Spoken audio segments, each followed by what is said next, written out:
Oke, jadi kenapa kami berdua dengan David memilih prewedding di Sulawesi? Tentunya itu adalah kampung halaman dari kedua orang tua saya. Teman-teman saya yang di sana, ya ampun, kita berdua langsung berpikir bahwa kenapa nggak prewedding di situ aja?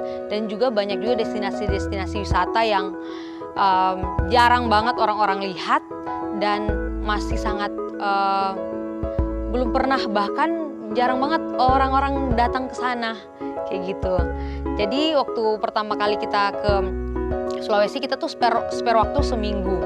Kita spare waktu seminggu untuk terbang dari Manado ke Sulawesi Selatan. Nah, sampai di Makassar, kita kemudian ada satu tempat yaitu Ramang-Ramang. Nah, Ramang-Ramang itu nggak terlalu jauh dari bandara, kira-kira 10-15 menit dari bandara menuju Ramang-Ramang. Wow.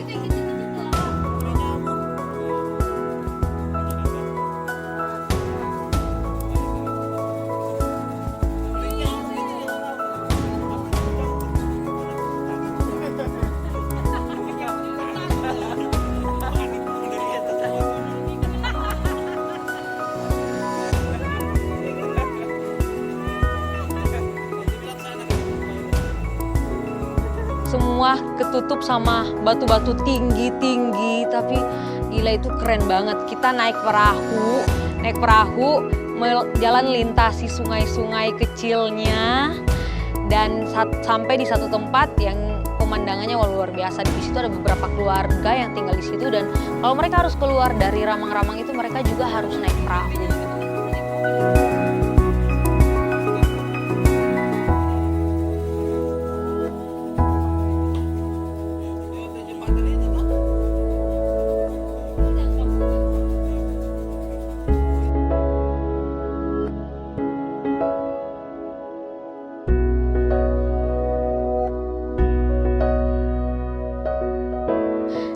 Setelah dari Ramang-Ramang, kita lanjut pergi ke Jeneponto ya.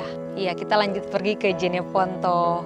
Nah, di Jeneponto itu ada tempat yang jarang juga dilihat di Indonesia.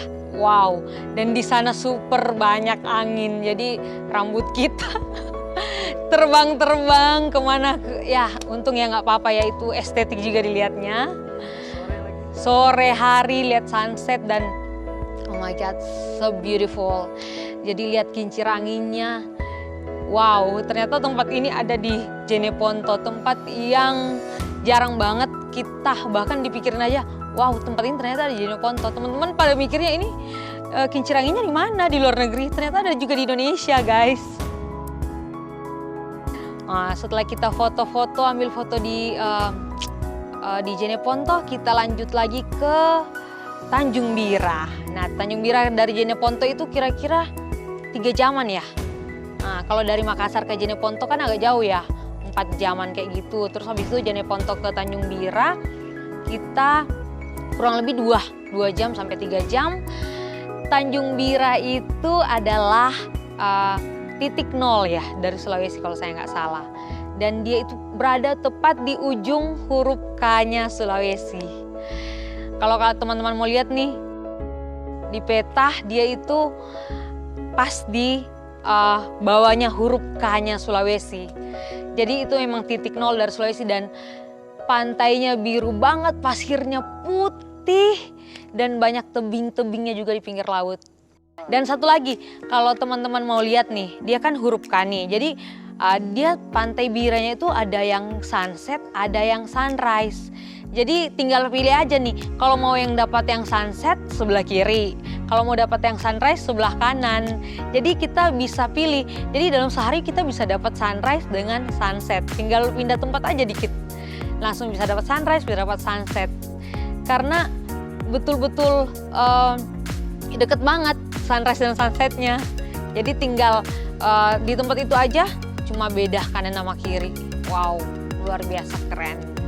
Habis itu kita nggak sampai di situ aja, kita pergi ke kampung halamanku, itu yang paling indah sih yang pernah aku lihat di dunia ini. Jadi tempatnya itu guys, setelah dari Makassar kita itu naik mobil dulu jalan darat, naik bus ya kita ya. Naik bus, tapi busnya enak kok. Udah nyaman busnya, jadi nggak berasa gitu. Jadi kita naik busnya itu malam ya. Malam itu jam 9 atau jam 10, sampainya di sana jam 5 subuh. Jadi kayak tidur aja udah nyampe gitu. Nah, sampai di Toraja jam 5 subuh ya. Kita langsung cepet-cepet cari sunrise di negeri di atas awan. Ini yang paling terkenal nih, negeri di atas awan. Nah, negeri di atas awan ini itu nggak usah capek-capek mau mendaki. Cuma naik mobil aja, bawa mobil 30 menit kita sampai di negeri di atas awan. Dari situ kita bisa lihat pemandangan yang begitu luar biasa. Ada banyak, padahal itu nggak terlalu jam subuh banget ya, jam-jam 6 itu udah banyak full awan. Emang berasa lagi di negeri di atas awan. Kayak lagi di atas langit, yang kalau misalnya kita biasa cuma lihatnya di pesawat. Ini kita bisa lihat langsung, kita bahkan kalau lama-kelamaan awannya bisa nyampe ke kita kayak gitu. Wow, luar biasa sih. Nah, setelah dari negeri di atas awan tuh masih pagi-pagi, kita langsung lanjut ke Buntu Borake. Nah, Buntu Borake itu adalah patung Tuhan Yesus tertinggi loh di dunia dari MDPL ya, dari ketinggian bawah laut ya. Dia kurang lebih 1.700 mdpl. Nah, ketinggian dari patung Tuhan Yesus tersebut sendiri kira-kira 45 meter ya, dan terbuat dari perunggu. Wow, luar biasa, ternyata ada di Indonesia loh guys. Patung Tuhan Yesus memberkati itu. Jadi menjadi salah satu spot juga untuk kami mengambil lokasi prewedding itu. Selain dari ketinggiannya dan tempatnya ada di Toraja, dan salah satu patung tertinggi juga merupakan kebanggaan tersendiri untuk kita. Setelah kita dari patung Tuhan Yesus memberkati, kita lanjut lagi sorenya ya. Kita sempat pergi ke Buntu Borake itu terdapat di Tanah Toraja. Nah, untuk sampai kita mau pergi ke namanya kuburan-kuburan yang ada di Toraja itu kan menjadi salah satu tempat wisata yang paling diminati karena adat istiadatnya itu loh.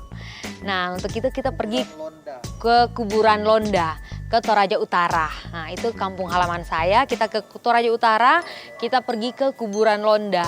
Nah, di situ kita bisa lihat, kita dapat kerbau ya. Kita lihat kerbau yang tanduknya panjang banget. Dan di Toraja, kerbau itu merupakan salah satu hewan yang dianggap suci. Karena itu yang akan dipersembahkan untuk upacara-upacara kematian yang ada di Toraja gitu. Terus habis itu kita lihat makam-makamnya, kita dibawa oleh ada guide-nya yang masuk ke dalam gua-guanya. Di dalam gua-gua itu ada beberapa keluarga, rumpun keluarga yang dikubur di dalam gua itu. Jadi salah satu pengalaman yang luar biasa juga. Jadi sekalian pribadi jalan-jalan juga. Tentunya kita melihat hal-hal yang berbeda dari yang kita lihat sehari-hari. Biasanya kan kalau acara penguburan sendiri kan kalau orang lain ya sehari 3 hari, tapi kalau di Toraja bisa ditunggu sampai bertahun-tahun dong. Sampai keluarganya sudah cukup untuk memberikan pesta kematian yang bagus dengan luar biasa untuk persembahan terakhir untuk keluarga mereka. Setelah dari kuburan Londa, kita lanjut ke Tongkonan Ketek Kesu. Nah, di situ kita lihat begitu indahnya, ada rumah-rumah Toraja yang banyak ya.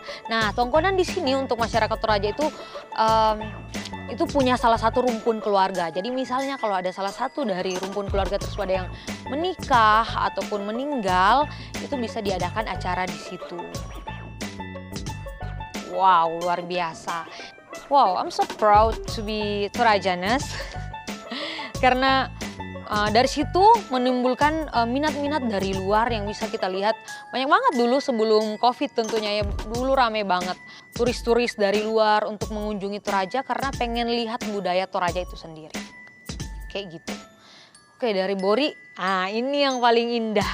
Dari Bori kita lanjut dulu nih, tapi emang jalannya butuh perjuangan yang begitu beratnya. Jalanannya itu guys, itu kurang lebih 5 jam dari pusat kota Torajanya. Kita mau ke Olon.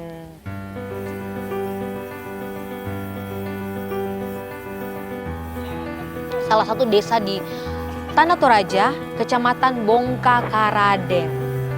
Itu kampung dari ayah saya sendiri.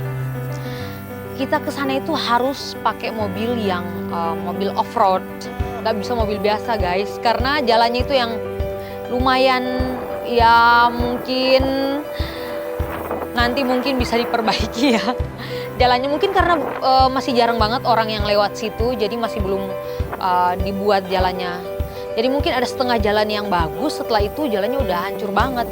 Jadi emang mobil yang off-road, waktu itu kita harus pakai double cabin untuk ke situ. Kebetulan kita ada mobil double cabin dengan motor trail, jadi jaga-jaga aja kalau misalnya mogok ada motor trail gitu kan. Wow, luar biasa itu. Sampai kayak kadang setengah jalan ini kok nggak nyampe-nyampe ya, mau pulang aja gitu, sumpah ini susah banget. Apalagi yang fotografer kita, videografer kita duduk di belakang, bayangin sakitnya itu loh, pong. Tapi kita lanjut. Nggak apa-apa, itu bisa dinikmati karena kita dijamu dengan pemandangan kanan kiri yang luar biasa bagus. Lihat sebelah kanan ada kuda, ada gunung-gunung yang berlapis-lapis, nggak tahu ujungnya di mana. Ya ampun guys, gila sih.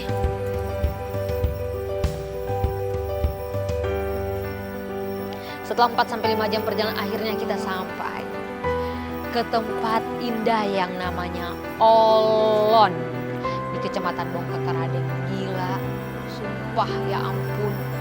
Jadi ada desa guys di situ. Di tengah-tengah tuh ada desa kecil yang dikelilingi sama tebing-tebing, gunung-gunung yang bertumpuk-tumpuk dan gak ada batasnya. Sepandang mata memandang 360 derajat, gak ada batasnya, seperti ngelihat lukisan hidup di depan mata. Wow, amazing. Di situ kayak oh my god, sangat sadar bahwa oh my god ternyata kita tuh kecil banget ya.